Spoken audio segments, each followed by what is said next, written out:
Hei tēnei kōwhiringa pōti ka whakamātautauria he wāhi pōti ko te reo Māori anake te reo matua o reira.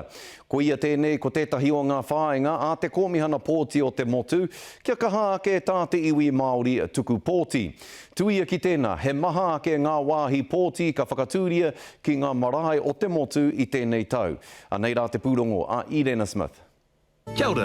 Ko te reo Māori tētahi āhuatanga e hiahia tiana e ngā kaipōti Māori i te wā katuku pōti ai rātou. Nā ko rāhui pōkeka te wāhe ka whakamātauria tērā, hei tēnei kōwhiringa pōti. We've been working across the country in different communities to provide and identify where the community wants the voting places to be, whether they're in marae or they're in community centres that are important to them. In Huntly, for the very first time, we're going to have a voting place where te reo is the primary language. So when people walk in, that's what they will hear.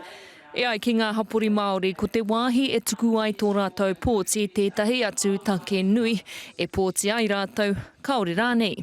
We heard that we needed to make sure that we were identifying what marae were most important for them to have a voting place in, and also what other community buildings or things within the community are important, where people go basically, and we've really let that be community led. So we've asked the community where they'd like to see their voting places. Engari kei te kimi tonu te kaitia ki take kōwhiri i etahi kaimahi Māori, hei āwhina i ngā kaipōti ki ngā rohe kei reira te toko maha o ngai Māori e noho ana. Still need people in up north, in the far north, in South Auckland, in Gisborne, and we want people that represent their community. And so if it's good work, it's fun. Aha koa I pikia ke te nama o ngai Māori I tuku pōti I te tau 2017, he iti iho tonu I te hunga whānui. You are at the election period and you haven't enrolled, you haven't gotten around to it for whatever reason, you can go into any voting place and enroll and vote at the same time.